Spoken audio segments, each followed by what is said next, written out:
You're listening to Power Talks, where talk is real, truth is in the talk, and there is power in the truth. Everybody likes the song better anyway, so good morning, Melody.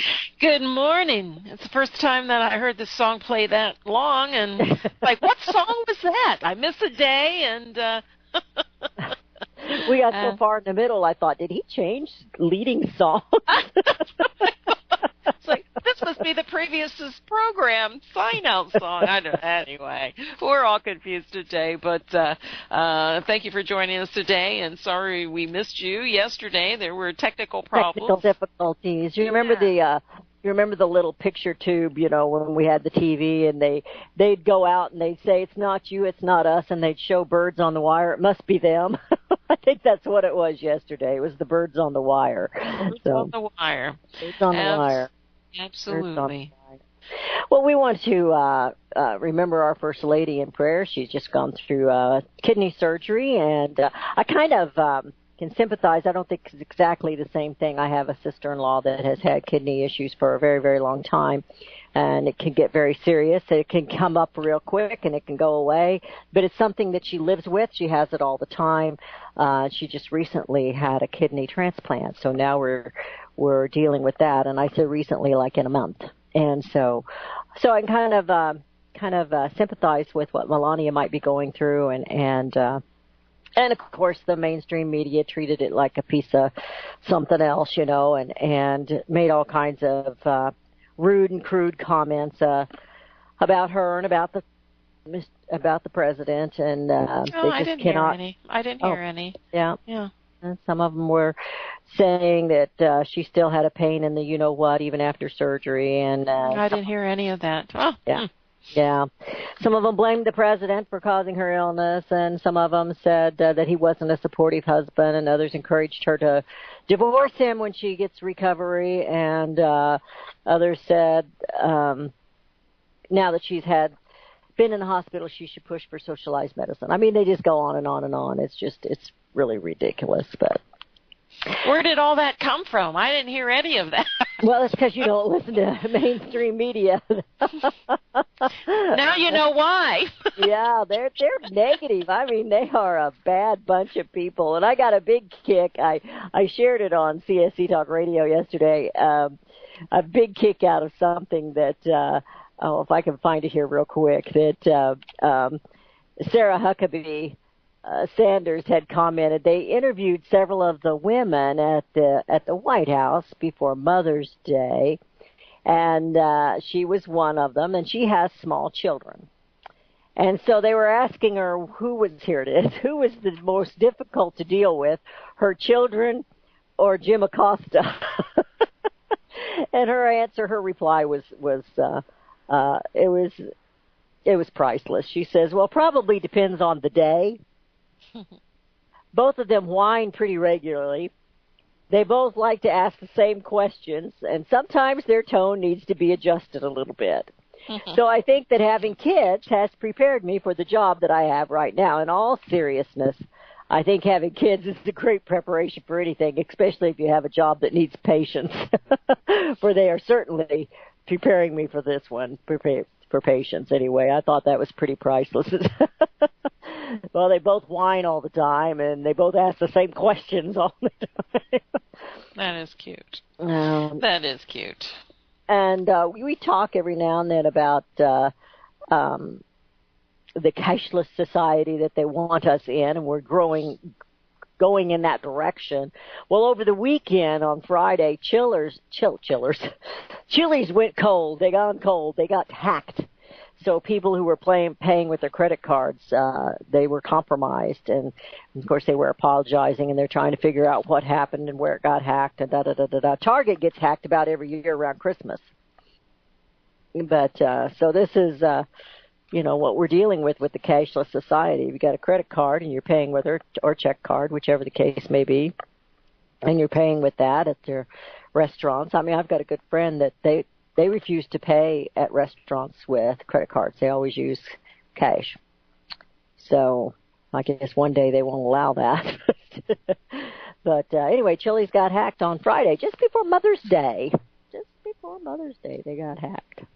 Did you have a good weekend? Yes, I did. Yes, I did. Tuesday, but I'm going to ask because I didn't get to talk to you yesterday. So.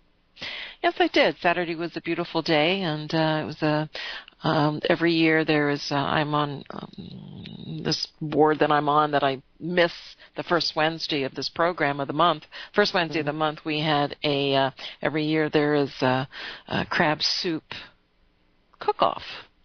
The local restaurants get together. They have a contest, and the people that come in and taste their soup get to vote on the best soup, blah, blah, blah.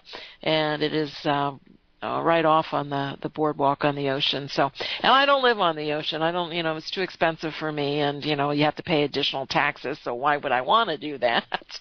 They get enough tax dollars. I don't want to give them any more just so I can, when you can walk there, what's the point of living on there and so forth? But it was a beautiful day to be out there, and certainly it was a success. There was, and it's a nonprofit, and the funds go back into the local community and so forth, and it's so it was fun. It was nice. It was. Do you like crab soup? I had a beautiful day.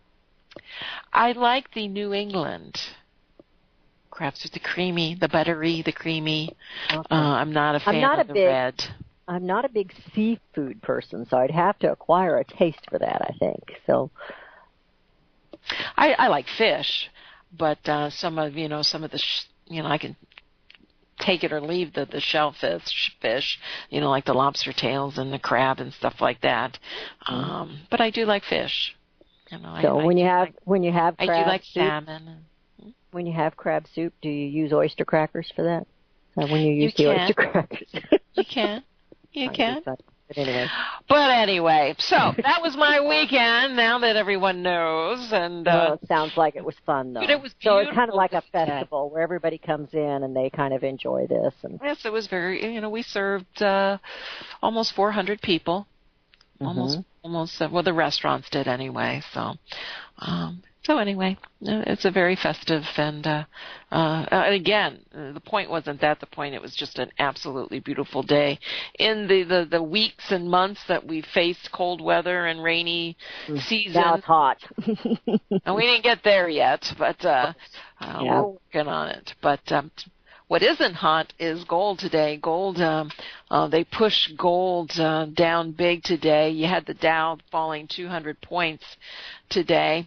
They're blaming it on Home Depot, their sales miss, and we also had interest rates. The 10-year yield hit 3.0%. It's the highest reading since 2011.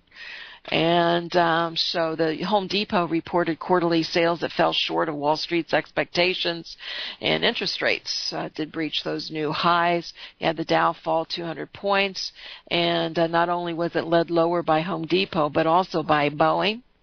The S&P fell nearly almost 1% right after market open, and they're holding down there. The Dow is still holding around that 200-point drop, so they're holding it there. NASDAQ fell more than 1%, as some of your big companies, the Apple, Amazon, the computer companies, all fell more than 1%. Let's see if there's anything else. The Commerce Department today reported retail sales increased 0.3% in April. However, it's down from 0.8% gain in March. So, they'll call it a solid read on consumer spending. I guess as long as it doesn't go negative, it's solid.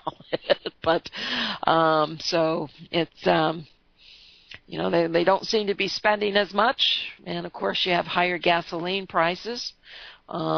Prices are approaching $3 a gallon for gasoline. And, people say, what's the big deal? Well, just like the big deal is what's the point of 3% on the 10-year yield? Big deal. These are, rates have been awfully higher.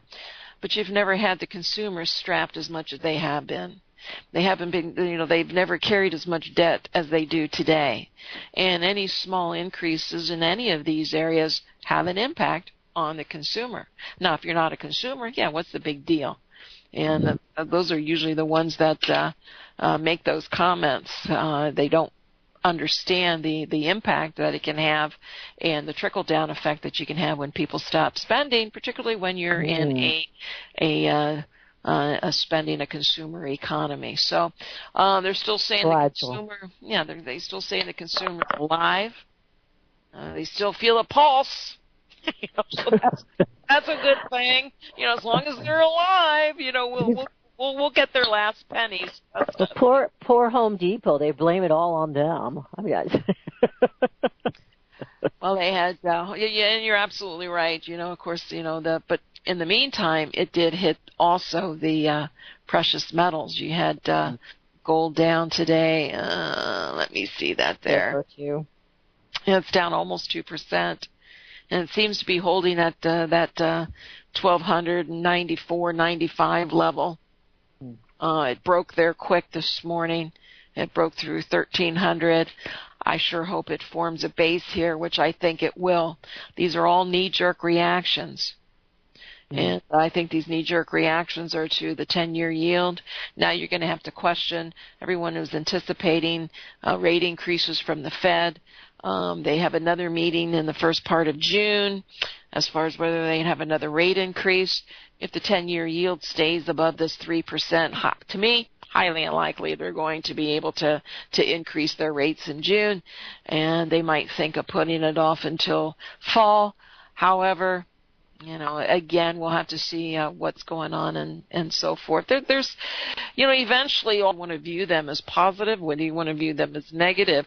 When you have so many changes going on that are affecting all of these geopolitical and economies, it's going to have impact somewhere at some time. We just don't know when. And, we know these algorithms have kept the markets separate. And to me, I look at the stock markets, I look at the Dow like it's basically a universal income. It pays the retired people. They have to keep it strong. And that's what people think the economy is. They think the economy is the Dow trading at 25,000.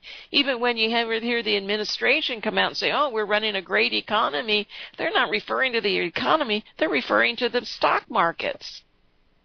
And that's what people get. Oh, yeah, wow, the economy must be great. The Dow's trading at 25,000. And it might have some impact, but certainly not to the numbers that we've seen. Not when you have the type of employment numbers we have, not when you really read between the lines and understand some of these areas as far as, how great is the economy yet. And certainly we haven't seen a collapse, so I guess that means it's a great economy. We haven't seen the stock markets drop down to 20,000 or 18,000, so I guess, the economy is great.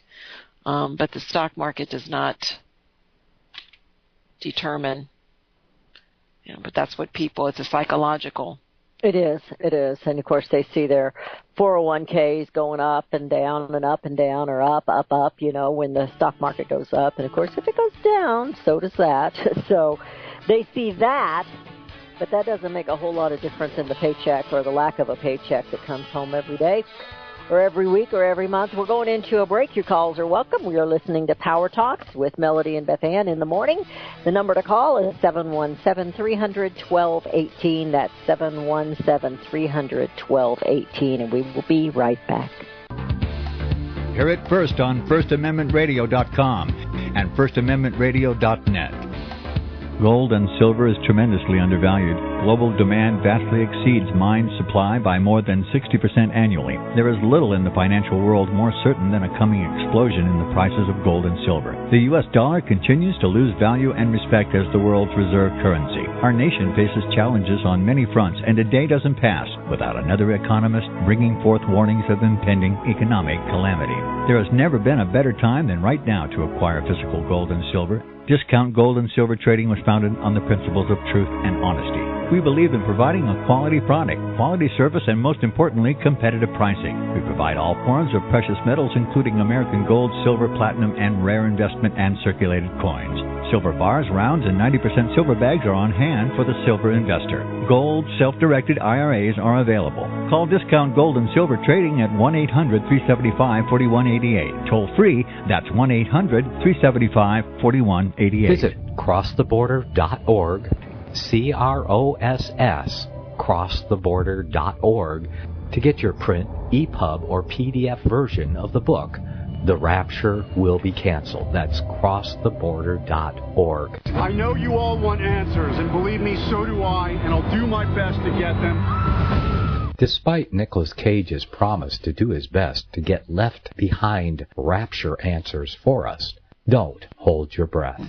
Not everyone believes Left Behind is true prophecy. Some may even regard as conspiratorial the mainstream re-release of the Left Behind movie with actor Nicolas Cage portraying the main character as an attempt to further reinforce in the minds of all this perception of false prophecy in order to condition the masses for the play about to begin. If you want true Bible prophecy answers, get the book, The Rapture Will Be Canceled. The author exposes the Latin rapture origin, the 7-year tribulation deception, true Bible revelation of Daniel's 70 weeks, the abomination of desolation, the restrainer, America in the Revelation, the image of the beast and the mark of the beast, and the truth about God's chosen people, and so much more about Bible prophecy. This book will shatter the Left Behind paradigm of future events. Get the book, The Rapture Will Be Canceled.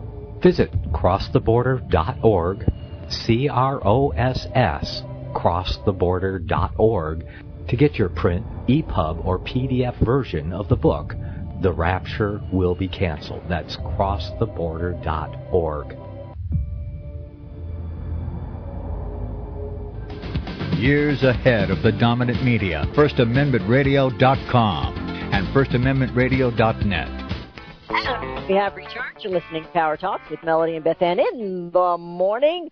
Melody, I have an article here. This is something we have not heard about, we have not talked about in a very, very long time.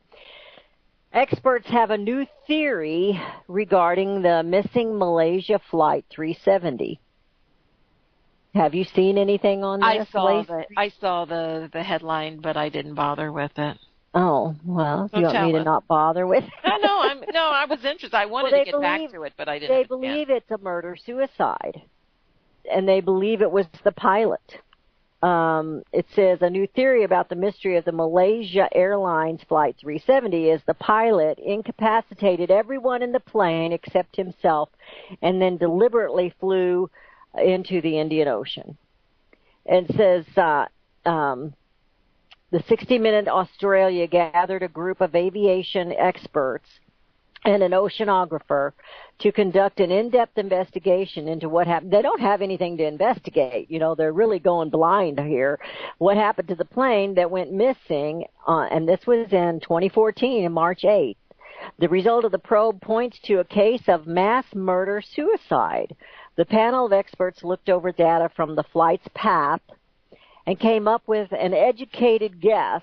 The pilot, Captain Zahari Ahmad Shah, likely depressurized the cabin. He was able to keep himself conscious with an oxygen mask, and then he flew the airline across Malaysia before entering the vast airspace over the Indian Ocean. It says that he dipped his wing, the wing of the plane, to see Penang, his hometown. It says if you look very carefully, you can see it's actually a turn to the left and then start a long turn to the right. And then he does another left turn. So I spent a long time thinking about what this could be and what technical reason is there for this. And for 2 months, 3 months thinking about this, I finally got the answer. Someone was looking out the window. He says very few pieces of the aircraft have been found over the years, and the fate of the aircraft at its 239 passengers and crew officially remains a mystery. But they think he was tipping his wing to his hometown and taking one last look before he committed suicide and took everyone with him. It's believed the plane went down in the southern Indian Ocean, somewhere around 2,000 miles west of Perth, Australia. American technology company Ocean Infinity is searching for the wreckage using undersea scans, but has yet to find it. Anyway, I thought that was interesting that we haven't heard about it since 2014, really. There for months, that's all they were talking about, and then never heard another thing. And so they think it was a murder-suicide. And of course, where there's all kinds of theories and all kinds of, things that have been said about it. But anyway, it's curious. Of course, the Indian Ocean is pretty vast, and I don't know that they'll ever find it. But probably not after this length of time, unless something eventually years from now will wash up or something like that. I think the pilot was always under observation to some degree, but yes. So. Well, it's sad that somebody, it's one thing to take your own life, but decide to take 239 other people with you is really crazy. I don't know how else to put it. It's really crazy. Well, some just don't want to go alone. I guess. But you know what is myself. But what is interesting, there was a study by, and it's not related to, let me turn this down. There was a study by health insurance provider Blue Cross Blue Shield, and has found that the number of Americans being diagnosed with severe depression has jumped by a staggering 33% in recent years. The news. And teens and millennials, this is what's sad, teens and millennials are showing the largest jump in diagnoses. And they are looking at the increased social media and electronics as the cause. Blue Cross Blue Shield insure over 106 million people. They report that major depression, and this is just between 2013 and 2016. And the jump is reportedly even more serious among, again, as I mentioned, children and young children. Their diagnosis is rising by 47% in millennials and 63% in adolescents. Those are incredible numbers. Now, I don't know what they use to determine, depression. You can have a bad day and someone could be diagnosed as, being depressed. I'm not quite sure, all the details into that study. But we've talked an awful lot about people not being able to cope. It's one thing to have the blues or get down. Like when I said I lost my dad, I was going through so much at that time. Mom was worse off with the dementia and Alzheimer's than what we realized. I had a younger brother that was causing all kinds of problems, and it was just weighing on me, and I had something else going on, and I went to the doctor, and she wanted to put me on antidepressant medicine then, and I refused, and I said, no, this is life, I've got to deal with it, and I'm not saying that I'm above anybody else because I dealt with it, or that it's wrong to take anything at one point in time in your life, but it seems like we have an awful lot of the safe spaces and the crying closets and those things going on for our young people rather than teaching them how to deal with this.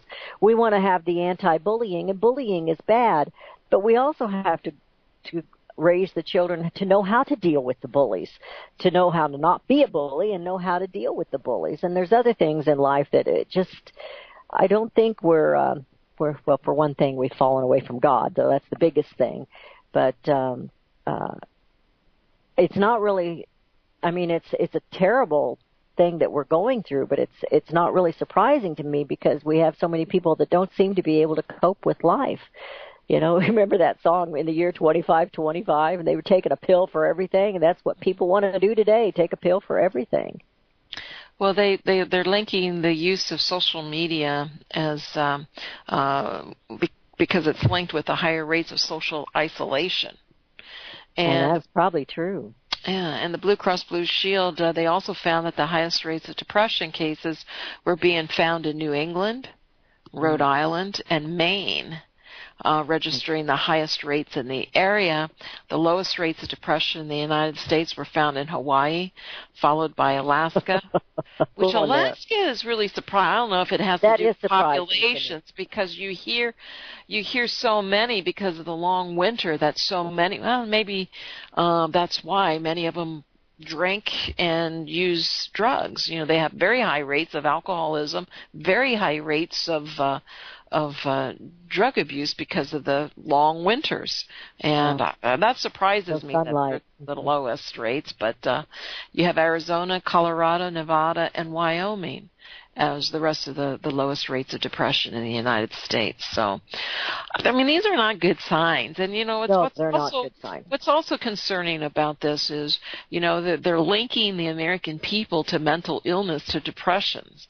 And these are a large number of people. And, you know, we also think about gun control. And I was going to say, mental illness. What are they calling mental illness, and what are they calling depression?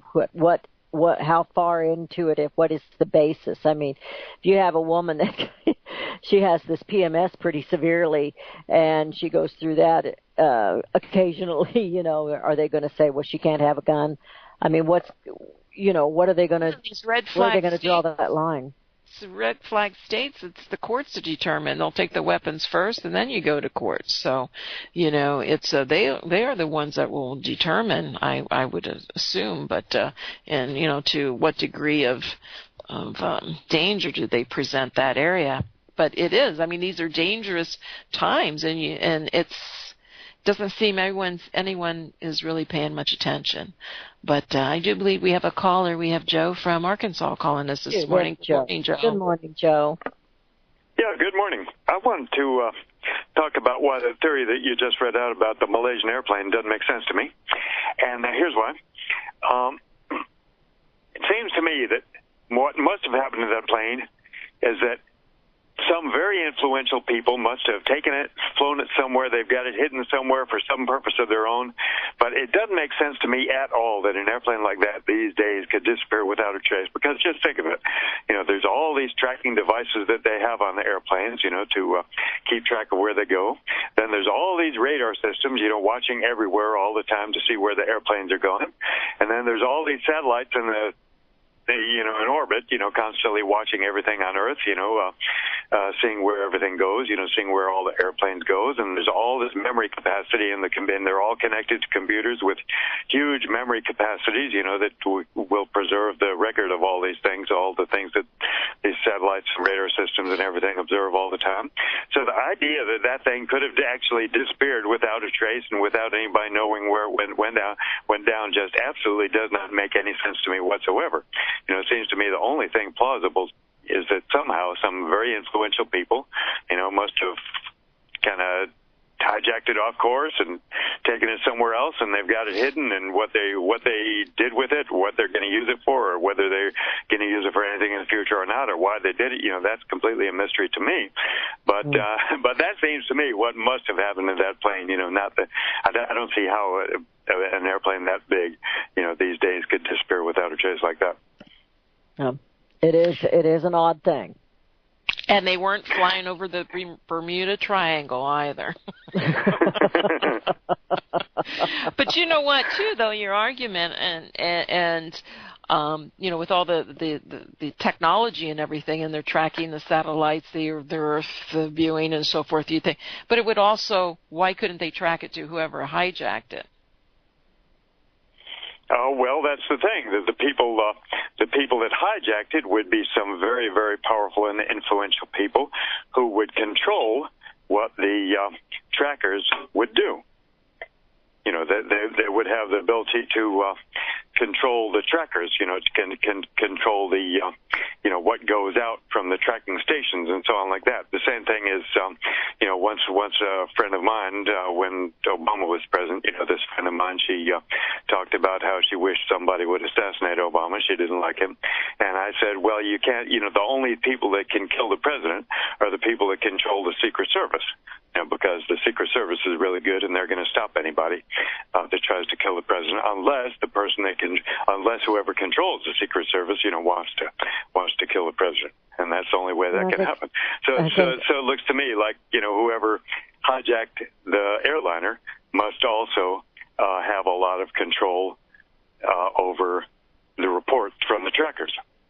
You think Russians did it, maybe? The which? The Russians? No, the Russians are pretty big, but I don't think they're that big. Nope.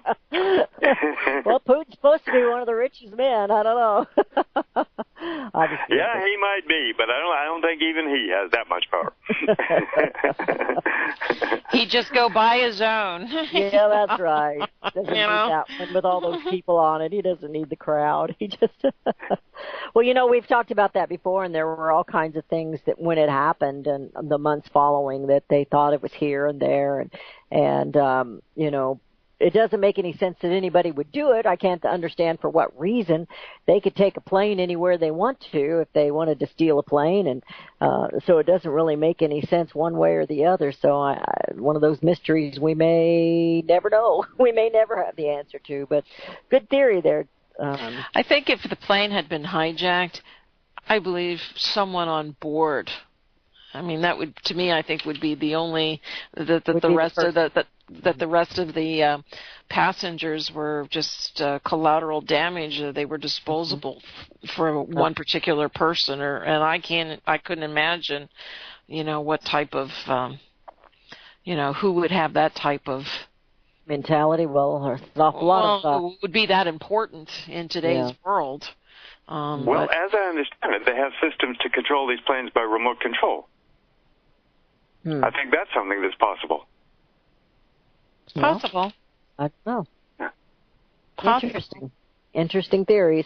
All right. Maybe they were just off course and they did fly over the Bermuda Triangle. In fact, I think something I've heard is that the pilot doesn't actually control the plane all that much anymore. It's pretty much computers that do it, and it's kind of I think the pilot is kind of there to take over in case the computer systems aren't working properly, or there's something unexpected or something like that. But I don't know all that much about it. Maybe there's a pilot out there that knows more than I do, but I think that's something else about that. Well, there's a website that you can go to that tracks all the planes in the air. I mean, you can pull it up online.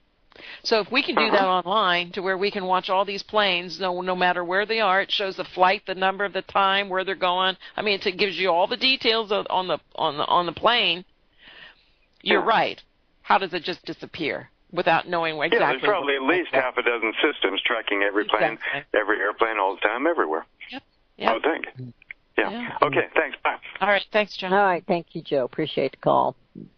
That is a fascinating website. I can't remember the .com of it, but because when this airline went missing, someone gave me that website, and it just it shows the world in little dots of all these planes, and you just click on the little dot, and it shows you in real time, all the information on that flight. So if we can do it, oh gosh. And we have all this rising depression in the world. We're going to let everybody watch the planes where they go anyway. That's crazy. Well, let's see. What else do we have today? I had some, CNL, Saturday Night Live's in trouble for all their negativity. People are stopping to watch them. They're sick of it. Does that mean that all the negatives become a positive? I just was wondering, But anyway, it's becoming obvious that their listeners or their viewers are turned off now by all that they've done, and of course they haven't approached Schneiderman or whatever you call his name is in New York that's in trouble because he's one of their buddies, so he hasn't been made any jokes of. They just keep going after the president, his family, and any GOP that are in trouble. But anyway, so they're in quite a bit of little. They're going to start backing off. I think they're going to have to start backing off of their bad jokes or else they're going to be done. They've gone downhill anyway. They're not as funny as they used to be years and years ago. And even then they were there was nights they were pretty raunchy. But, so anyway, that's one thing. We've got the abuse of power that's going on. It said that the president might, I like the way they do the headlines, he might ask, the Senate or the Congress the Senate Republicans to hold the nuclear to try and get these confirmations. He's got like 300 that are sitting there waiting to be confirmed. 300 nominations waiting to be confirmed. And, of course, the Republicans, I call them AWOL, they don't care. They're just as bad or worse than the Democrats. At least the Democrats are up front about what they're doing. The Republicans are just sitting there hem-hawing. And it's just an abuse. That I had an article yesterday that I saw that where Elizabeth Warren and this Senator Kirsten Gillibrand from New York, and Elizabeth is not from New York, but she's from Massachusetts. 90%. They have voted against the president, 90%. In fact, Gillibrand opposed 95% of Trump's nominees, and Warren 92%.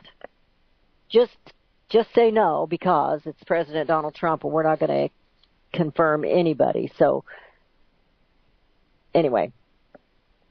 We got some callers coming in. We have DL. Hello, ladies. Is that correct? Hello. Yes. Good morning. Where are you calling from? Kansas. Kansas. Oh. Okay. Yeah. I thought I'd call in real quick one time before you guys left the air on this show anyway and say happy trails to both of you. Well, thank you very much. Airplanes can disappear out of the sky pretty easily as far as the radar systems go. Almost every airplane in the world is equipped with a piece of equipment called a transponder that talks to all the computers, and it sends that little 4-digit code, and that's how the computers track them.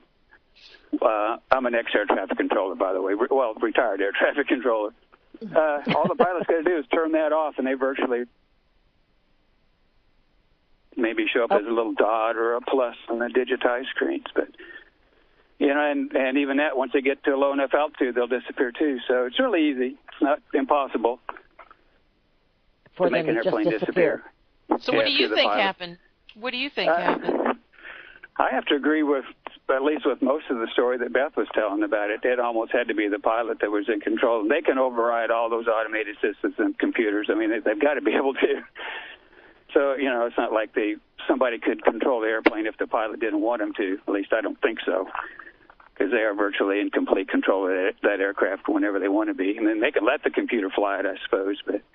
And I think they do on landings mostly now anyway. But, yeah, it was probably the pilot. He had some problems. He was probably having an affair with one of the flight attendants, and she was about to say something.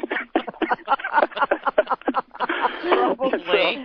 Sometimes it's just the simple explanation, isn't it? The pilot was in some stormy weather. There you go. Yeah. Anyway, good luck, ladies. I hope you have good future endeavors. Thank you. And we do. We have Financial Survival every Monday through Friday at 4 o'clock Eastern Time. That continues. That's not going off the air.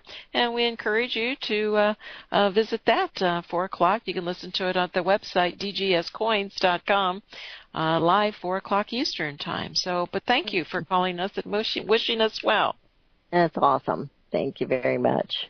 And we have Lauren from Ohio. Lauren, how are you today? Hey, ladies, how you doing? We're doing good. Good to hear from you. Good. Okay, so they actually did get to the bottom of that flight, and no, it was they landed that sucker at Diego Garcia. There was a Rolls-Royce engine in the plane, so they tracked that from when it was taken to when it landed, and what it was there were patent holders all for it was basically so you can look through walls like lead, like you could ground penetrating stuff. It was a new technology, and there were multiple patent holders, like 6 or 7 of them were on that plane. And when you bumped them out of the way, then the people who were left and I can't remember who it was like Rothschild or Soros or, but it was one of those people who was in the back of the line. And so basically what they did was they just kidnapped the people who actually made whatever the technology is. And, this is how they roll. But, yeah, and, there was a lawyer out of Indonesia or Malaysia who was looking at this, and they arrested him. He didn't do anything wrong, but they arrested him. That's how much they wanted to keep this. And I can't remember. I think Massimo Mazzucco wrote or maybe did a movie on it too. I can't remember. I'm not sure, but Yeah, no, that was just a plain old, there's something someone has that we want, so, we're going to take this, but no, it was tracked from the Rolls-Royce engine, and it landed in Diego Garcia, from what I understand. So, anyway, I had another thing for you, too. This one's interesting. Okay. Sandy Hook. It's video. One of them, the video is about 2 hours, 15 minutes. We need to talk about Sandy Hook. The guy's name is Peter Klein. He was on the Power Hour on the 14th of May, and Jim Fetzer filled in for Daniel Brigman, and I'll tell you what, buddy, this guy, he's doing an independent media service, basically, imfsupporting.com, and if you go on there, there's lots of interesting things on there, but the big deal is this movie, We Need to Talk About Sandy Hook. And it just shows you it was all fake. It was in a stage situation. They have the manuals, 2-day drill. They have it's crazy the amount of propaganda, what they're laying down for the people to believe, and the people believe in it because they live in the matrix. They just don't understand that they have to be responsible for searching out the truth themselves. Anyway, but the other one is go to 153news.net and look at Tracy loses, Wolfgang wins. That's Wolfgang Halbig, the school safety officer who was suing to get the information about what happened at Sandy Hook, and they sued him and threatened him and bullied him and all that. Okay. We're headed into a break, so we're going to have to let you go. We're headed into a break. Thank you, Lauren. Appreciate it. We'll check those websites out. You're listening to Power Talks with Melody and Beth Ann in the morning. The number to call is 717-300-1218, and Melody and Beth Ann will be right back. Hear it first on FirstAmendmentRadio.com and FirstAmendmentRadio.net. Since the beginning of time, kings have sought it, nations have fought for it. It has been traded. It has been borrowed. It has been purchased. It has been stolen. There's a reason for it. To secure the blessings of liberty to ourselves and to our posterity, invest with the security of gold and silver. Call Discount Gold and Silver Trading at 1-800-375-4188 or visit discountgoldandsilvertrading.net. Listen to Financial Survival with your host, Melody Cedarstrom, right here on FirstAmendmentRadio.com at 4 p.m. Eastern or 1 p.m. Pacific Time. Visit discountgoldandsilvertrading.net or call Discount Gold and Silver Trading at 1-800-375-4188. Toll free, 1-800-375-4188.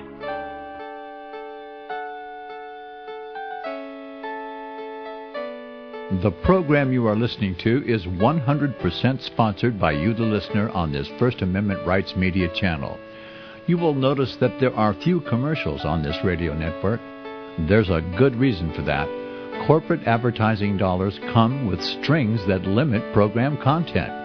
So without your help, these programs cannot continue on Internet or our several affiliates. If you benefit by the educational law programs, we ask you to give. If you are admonished or nurtured by the Bible and ministry programs, we ask you to give. If some voice a cause that you are passionate about, we ask you to give. If you believe in any of these, we ask you to support them as you would a missionary on a continual basis, as if giving a tithe for missionary radio. These programs are not commercially viable and must be supported by those faithful to the cause of truth.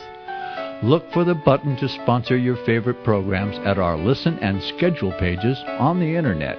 Then, when you subscribe, we will send you the last quarterly MP3 CD of that program immediately, and continue to do so with each new quarter.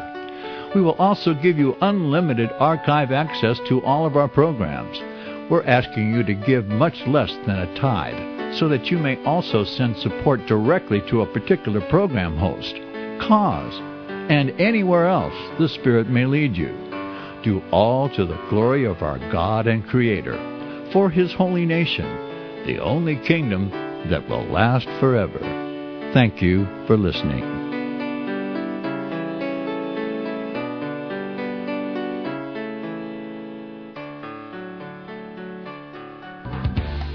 Hear it first on FirstAmendmentRadio.com and FirstAmendmentRadio.net. And in the morning, it's not CSE yet. That's coming up in the next hour. I had an article yesterday that I not surprised about. You know, the rhinos, the Republicans, like I said, they're worse than the Democrats. At least the Democrats will tell you what they're doing. They stomp their feet and tell you they're mad and they're angry and they're not going to let anything get through that the president does as long as they can stop it. But this is a bunch of GOPs that are going to try and push through the amnesty bill. And they've got it disguised as something else. And I've got names. If anybody wants the names, there's only one Democrat signing on to it. It's all Republicans. But it's a group of centrist Republicans in the U.S. House. And is trying to force a vote on the immigration bill to protect the so-called dreamers from deportation, much to the displeasure of conservatives, it says, but that doesn't stop them. It says using a procedural tactic known as discharge petition. Representative Carlos Curbelo, he's from Florida, Republican from Florida, joined 17 other Republicans and one Democrat to sign on to a plan that could give amnesty to those brought here illegally as children under President Barack Obama's Deferred Action Childhood Arrivals, which is the DACA program. The DACA program was supposed to be temporary anyway. He did it because Congress wasn't doing anything. I go back to my belief that Congress is the problem about everything. We've got presidents that do good things, bad things, and whatever things, but it's Congress that's supposed to be stay and watch. And they're not doing it. They're too busy being D.C. occupiers, occupying offices and cutting deals. It says 193 Democrats joined 25 Republicans. They would reach the 218 signatures required to force a floor vote. Curbelo needs just 7 more Republicans to sign the discharge petition to have 25 Republican signatures. Now, remember when Trump told them, okay, we're going to go from 800,000 to what, 1 million? I can't remember what he was giving them. Nobody would make a move. But now they're wanting to make a move to make DACA permanent and give every one of them amnesty. And so they're doing this sneaky, which is the way the Republicans like to do things, as well as the Democrats. But the Democrats are pretty open. But like I said, I've got names. It's Carlos Curbelo from Florida, Jeff Denham from California, David Vallado from California, Will Hurd from Texas, Mario Diaz-Balart, a Republican from Florida, Mia Love from Utah, Leona Ross-Leitinen from Florida, Charles Dent from Pennsylvania, Fred Upton from Michigan, David Reichert from Washington, Mike Kaufman from Colorado, Chris Collins from New York, John Faso from New York, Mark Amadia from Nevada, Ella Stefanik from New York, Leonard Lance from New Jersey, Ryan Costello from PA, Stephen Knight from California, and Diane DeGetti from Colorado is the only Democrat. And those are sneaking through a bill to make DACA permanent and to give all the Dreamers amnesty, not just a few, but all of them. And I noticed there was no flyover states on that. But there will be. The Democrats will join them. There'll be flyover states, and some of the Republicans will join them, a.k.a. some of our own here in Missouri probably. But once again, Congress. Yeah, and it just isn't... I've been watching the evening news, the local news, and so forth, and there's the lead story most of the nights. It's been for the past couple of weeks is that they're not allowing as many visas for people to come to the Eastern Shore to help with the crabbing. Now, the crab houses in Maryland, of course, they're all complaining because their Mexican workers failed to get visas. And it has to do with the lottery system, and they're complaining because, they're saying they don't take anybody's job, nobody wants to do So that means, you have all these restaurants and so forth that their livelihoods are based on these visas, and it just irritates me that they still come out and say nobody wants to do the job. And it's like, well, no, why don't you step up to the pump and pay a little more so you find people that will do the job? And I'm not saying you have to pay $15 minimum wage. No. But I mean, come on, and maybe they are required to pay the $15 minimum wage, and that is in itself the problem. These businesses are forced to pay certain wages. Perhaps they're required to do that for those with a visa, but not to illegals or to citizens. Well, I don't know what the thing is, but there's more than, now listen to these numbers, and this is just for the Eastern Shore. This is basic, 80,000. Now we're just not talking 5,000. 80,000. Do you mean there's 80,000 people? These are jobs that people don't want? Applications were submitted for visas. You don't buy that, do you? And only 33,000 cleared for work last month. There's a staffing shortage that could make the price of hand-picked crab meat skyrocket. And just this article talks about it's a lost art. The picking houses, the crab houses, they're very selective, quality product. It takes a selected few people that can do that for you. If they want the product, they're going to have to pay for the demand if that product or the price for the product. And it wasn't so much that the crab houses used to do it locally and they'd go out and get the crabs and so forth. But now they're into shipping, they're into online selling and shipping across the country, so they need more and more, and I guess more crabs and so forth. But it's just the numbers. The number I hear on local TV is the shortage of 15,000 that they're short for workers. That's a lot of workers. 15,000. Yeah, it is. For a lot of tax dollars, isn't it? Yes, you betcha.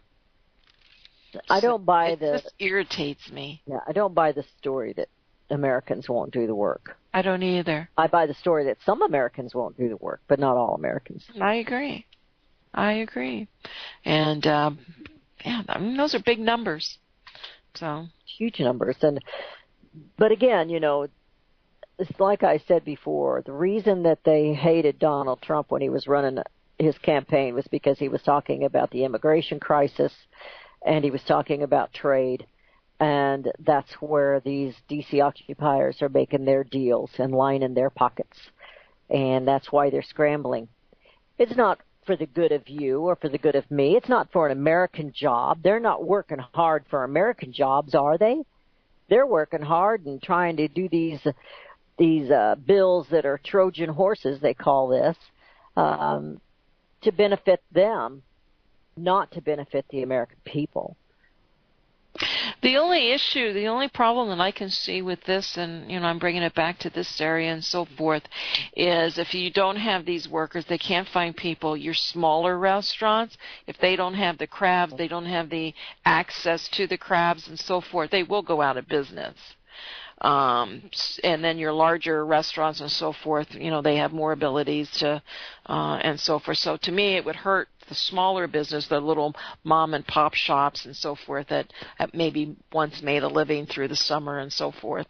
You would think it would have a major impact on them. So we'll see at the end of the season, but sometimes we change these laws thinking that it's the best, and then the next thing we know, it's really hurting the ones that we think that it should help. But anyway. Thought that was interesting when you were talking about DACA and the jobs and so forth. Well, it is interesting, and it does all work together. I mean, absolutely.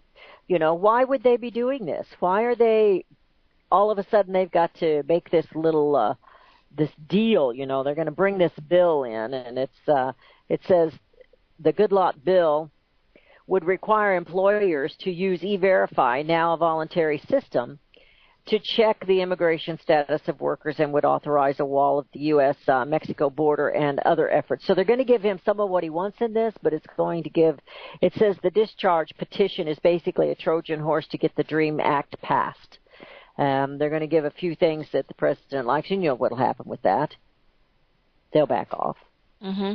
They'll back off. They'll get the one thing they want, and they'll back off on the others they won't. They'll use their purse then and say no. And the American people need to know that the GOP, they're all concerned about them not getting their majority back when the elections come across again. And I'm thinking, what difference does it make? They're all voting Democrat anyway when it pleases them, and they make sure that nothing's getting done in the Congress anyway, in the House and the Senate. I hear music. We are out of time for this morning. Yes, we are. It went really fast. It went really fast. Appreciate all the callers. Thank you for all you do to make the show interesting and keep us on our toes. Melody, you have a great rest of the day. Same to you, and same to the listeners. Thank you.